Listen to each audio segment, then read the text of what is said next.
तो चलिए आज उस प्रक्रिया की गहराई में उतरते हैं जो हम हर पल हर सेकंड करते हैं, लेकिन शायद ही कभी उसके बारे में सोचते हैं। सांस लेना। बिल्कुल। हमारे पास जो स्रोत हैं वे हमें शरीर के अंदर एक अविश्वसनीय यात्रा पर ले जाते हैं। हम एक तरह से एक ऑक्सीजन के अणु का पीछा करेंगे। हाँ, हवा से लेकर फेफड़ों तक, और फिर खून में उसकी छलांग से लेकर शरीर की हर कोशिका तक, और फिर देखेंगे कि जो कचरा है मतलब कार्बन डाइऑक्साइड, वो वापस बाहर का रास्ता कैसे ढूंढता है। बिल्कुल। आज का हमारा मिशन सिर्फ ये जानना नहीं है कि हम सांस क्यों लेते हैं, बल्कि ये समझना है कि इस पूरी प्रक्रिया का डिजाइन कितना शानदार और सटीक है। ये किसी बेहतरीन इंजीनियरिंग से कम नहीं है। सही कह रहे हैं। हाँ, हम फेफड़ों के छिपे हुए रिजर्व टैंक से लेकर गैसों के बीच दबाव की कुश्ती और हमारे दिमाग के साइलेंट ऑटो पायलट सिस्टम तक सब कुछ देखेंगे।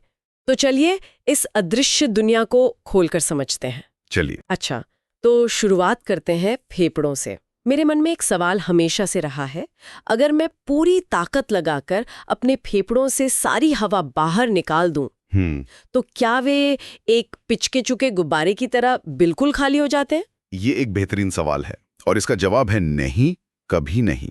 कभी नहीं? आप कितनी भी जोर से सांस छोड़ें, आपके फेफड़ों में हमेशा कुछ हवा बची रहती है।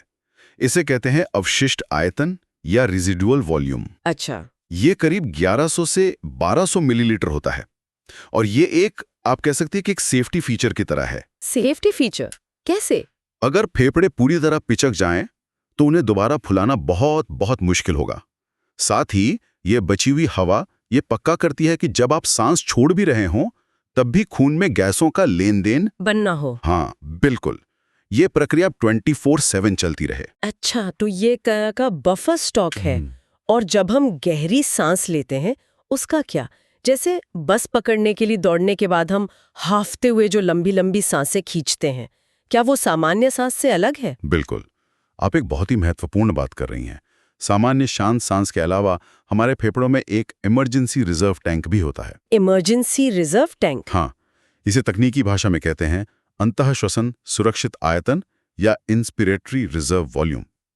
ये वो अतिरिक्त हवा है जिसे आप सामान्य सांस के बाद जबरदस्ती अंदर खींच सकती हैं। और ये कितनी होती होगी? यह लगभग 2500 से 3000 मिलीलीटर तक हो सकती है।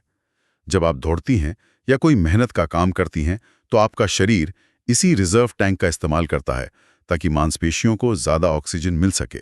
तो इन सभी अलग-अलग क्षमताओं को जोड़कर डॉक्टर शायद फेफड़ों की सेहत का अंदाजा लगाते होंगे। एकदम सही। जब हम इन आयतनों को जोड़ते हैं तो हमें जैव क्षमता या वाइटल कैपेसिटी जैसी महत्वपूर्ण जानकारी मिलती है। Vital capacity? जी, ये हवा की वो अधिकतम मात्रा है जिसे आप एक गहरी सांस लेने के बाद पूरी ताकत से बाहर निकाल सकती हैं। अगर किसी की जैव क्षमता कम हो रही है तो ये फेफड़ों की किसी समस्या का संकेत हो सकता है। मतलब ये सिर्फ नंबर नहीं है? नहीं, ये हमारी सेहत की कहानी बताते हैं। ठीक है, तो हमारे फेफड़े हवा के एक गुब्बारे की तरह भर गए हैं और हमारे पास रिजर्व टैंक भी है। पर हवा का फेफड़ों में होना ही तो काफी नहीं है। इस हवा में से हमारे काम की चीज यानी ऑक्सीजन खून तक कैसे पहुंचती है? ये छलांग कैसे लगती है? यहीं से असली जादू शुरू होता है और ये सब आंशिक दाब यानी पार्शियल प्रेशर के खेल पर निर्भर है। Partial pressure? हाँ, इसे ऐसे समझिए कि गैसों का भी अपना एक पर्सनल स्पेस होता है। जब किसी जगह पर एक गैस के अणु बहुत ज्यादा हों तो उसका दबाव ज्यादा होता है। फेफड़ों की ताजी हवा में ऑक्सीजन के अणु भरे पड़े हैं, तो वहां उसका अपना दबाव यानी आंशिक दाब लगभग 104 यूनिट्स मतलब mmg होता है। और जो खून शरीर से घूमकर फेफड़ों में वापस आता है वो तो ऑक्सीजन इस्तेमाल कर चुका होता है, तो उसमें इसका दबाव कम होगा, है ना? बहुत कम। उस अनाक्सीकृत रक्त में ऑक्सीजन का आंशिक दाब सिर्फ 40 mmHg होता है। सिर्फ 40? हाँ, अब देखिए, एक तरफ 104 का भारी दबाव है और दूसरी तरफ सिर्फ 40 का। ये इतना बड़ा अंतर है कि ऑक्सीजन बिना किसी मेहनत के जैसे ढलान पर पानी बहता है।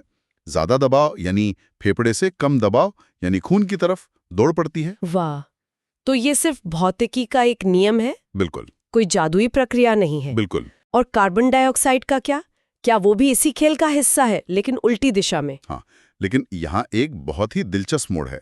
शरीर के ऊतकों से आने वाले खून में CO2 का दबाव लगभग 45 mmHg होता है और फेफड़ों की हवा में यह 40 mmHg होता है। बस। हाँ, तो CO2 खून से निकलकर फेफड़ों में चली जाती है। एक मिनट, ये बात मुझे कुछ हजम नहीं हुई। ऑक्सीजन को खून में धकेलने के लिए 64 यूनिट का जबरदस्त दबाव का अंतर चाहिए, लेकिन CO2 जैसे कचरे को बाहर निकालने के लिए सिर्फ 5 यूनिट का हल्का सा धक्का। ये तो बहुत अजीब है, ऐसा कैसे हो सकता है? यही तो इस सिस्टम के डिजाइन की खूबसूरती है। आपके सवाल में ही जवाब छिपा है। अच्छा। हमने जो रिसर्च देखी उसमें एक कमाल का फैक्ट था। CO2 को ज्यादा धक्के की जरूरत ही नहीं है। क्यों? क्योंकि वो खून में ऑक्सीजन से 20-25 गुना ज्यादा आसानी से घुल जाती है। 20 से 25 गुना? जी हाँ। इसे ऐसे समझिए कि रेत को हिलाने के लिए ज्यादा ढलान चाहिए, पर पानी तो हल्की सी ढलान पर भी बह जाता है। CO2 उस पानी की तरह है। वो बहुत कम दबाव के अंतर पर भी फुर्ती से खून से हवा में चली जाती है। ये प्रकृति की एफिशिएंसी का एक बेहतरीन उदाहरण है। कमाल है। तो गैसों ने अपनी जगह बदल ली है, ऑक्सीजन खून में है। अब इसका अगला पड़ाव क्या है? ये पूरे शरीर में अपनी मंजिल तक कैसे पहुंचती है? यहाँ हमारे खून का सुपर हीरो हीमोग्लोबिन सामने आता है। हीमोग्लोबिन? जी, ये लाल रक्त कोशिकाओं में मौजूद एक प्रोटीन है। आप इसे एक स्मार्ट डिलीवरी सर्विस समझ सकती हैं। लगभग 97% ऑक्सीजन इसी हीमोग्लोबिन की गाड़ी में बैठकर सफर करती है। और हर हीमोग्लोबिन के पास 4 सीटें होती हैं, है ना? एकदम सही।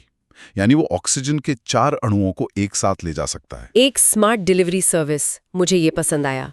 पर सबसे जरूरी सवाल, इस डिलीवरी सर्विस को कैसे पता चलता है कि ऑक्सीजन का पैकेज कहाँ छोड़ना है? इसका जीपीएस क्या है? इसका जीपीएस है माहौल। माहौल? हाँ, ये पूरी तरह से स्थानीय परिस्थितियों पर काम करता है। फेफड़ों में जहां ऑक्सीजन का दबाव बहुत ज्यादा, मतलब 104 mmHg, और CO2 का कम होता है, हीमोग्लोबिन ऑक्सीजन के पैकेज को कस के पकड़ लेता है। अच्छा। ये एक मजबूत बंधन बनाता है जिसे ऑक्सी हीमोग्लोबिन कहते हैं। और जब ये खून शरीर के किसी मेहनती मांसपेशी तक पहुंचता है जहां ऑक्सीजन की सख्त जरूरत है, उन ऊतकों में माहौल बिल्कुल उल्टा होता है।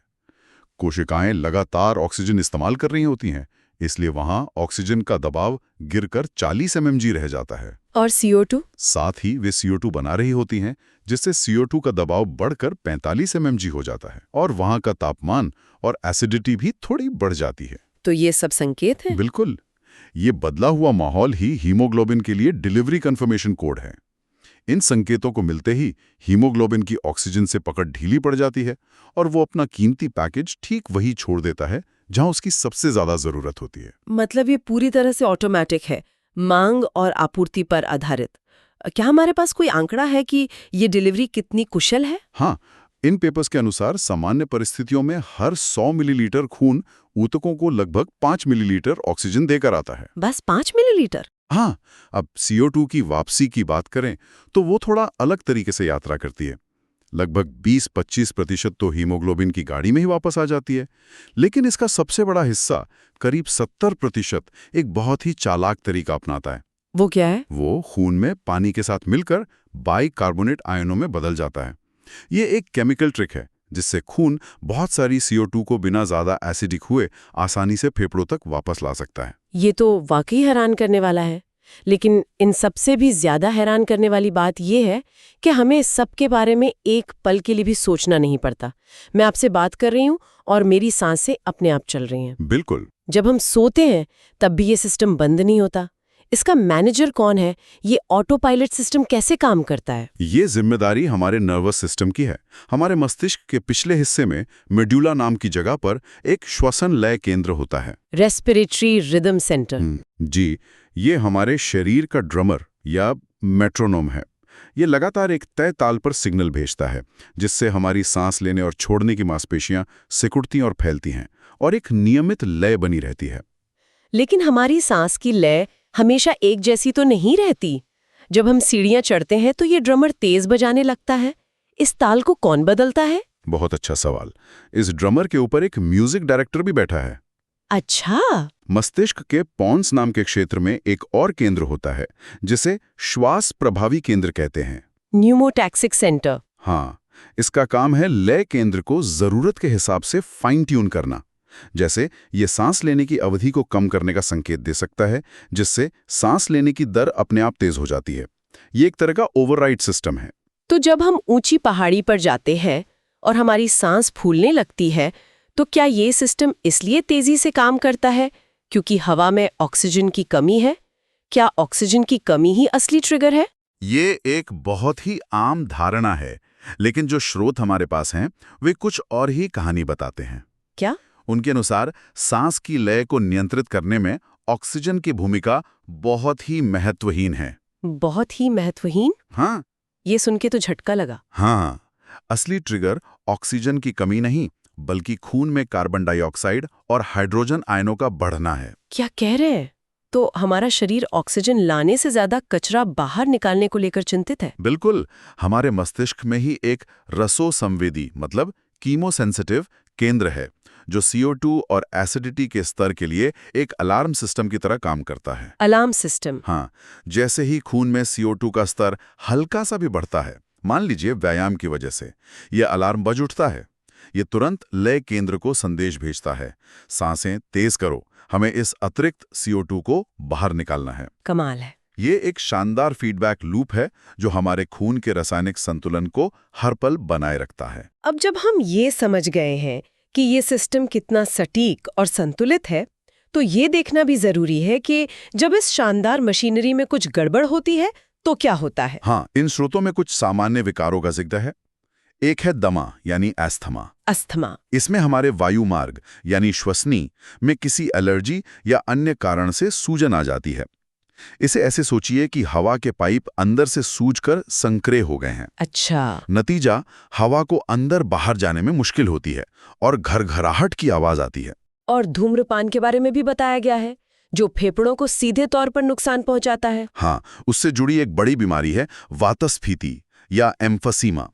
ये एक क्रॉनिक बीमारी है जिसमें फेफड़ों के नाजुक हवा के थैले यानी कूपिका की दीवारें हमेशा के लिए क्षतिग्रस्त हो जाती हैं। अच्छा, तो अगर कूपिकाओं की दीवारें टूट जाएं, इसका मतलब जो गैस बदलने वाली सतह थी वो कम हो गई? बिल्कुल। तो ये वैसा ही हुआ जैसे किसी बाजार में सैकड़ों छोटी दुकानों की जगह एक बड़ा सा हॉल बना दिया गया हो।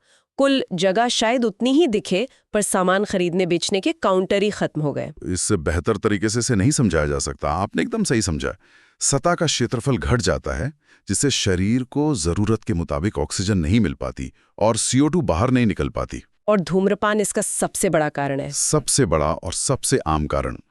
इसके अलावा कुछ बीमारियां काम की जगह से भी जुड़ी होती हैं। काम की जगह से मतलब? उन्हें व्यावसायिक श्वसन रोग कहते हैं। स्रोत खास तौर पर पत्थर की पिसाई या तोड़ने वाले उद्योगों का उदाहरण देते हैं।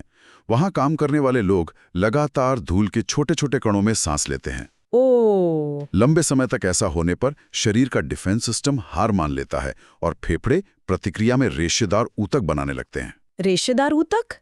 जी, फाइब्रस टिश्यू। इस प्रक्रिया को फाइब्रोसिस कहते हैं। इससे फेफड़े अपनी लचक खोकर सख्त हो जाते हैं, ठीक वैसे ही जैसे एक नया मुलायम स्पंज सूखकर पत्थर जैसा कठोर हो जाए। इसीलिए ऐसी जगहों पर सुरक्षात्मक मास्क पहनना इतना जरूरी है। जान बचाने के लिए जरूरी है। तो आज हमने देखा कि सांस लेना कोई साधारण काम नहीं, बल्कि एक अविश्वसनीय रूप से जटिल और अद्भुत प्रक्रिया है। फेफड़ों की क्षमता के सटीक गणित से लेकर गैसों के आदान प्रदान के लिए दबाव के खेल तक, हीमोग्लोबिन की स्मार्ट डिलीवरी सर्विस और मस्तिष्क के मौन ऑटोमेटिक नियंत्रण तक। हाँ, ये एक ऐसी प्रक्रिया है जो हर सेकंड पर्दे के पीछे चुपचाप चलती रहती है ताकि हमारा जीवन चलता रहे। बिल्कुल। और अंत में श्रोताओं के लिए एक विचार छोड़ जाते हैं। इन स्रोतों में बताया गया है कि सामान्य परिस्थितियों में हर 100 मिलीलीटर रक्त ऊतकों को लगभग 5 मिलीलीटर ऑक्सीजन पहुंचाता है। तो इस पर विचार करें, जब कोई एथलीट मैराथन दौड़ रहा होता है या कोई पर्वतारोही बहुत ज्यादा ऊंचाई पर जाता है जहां हवा में ऑक्सीजन का दबाव ही कम है, तो इस 5 मिलीलीटर की डिलीवरी का क्या होता होगा? अच्छा सवाल है। जब सप्लाई चेन पर जबरदस्त दबाव पड़ता है तो शरीर अपनी इस डिलीवरी सेवा को कैसे और कितना बेहतर बना सकता है?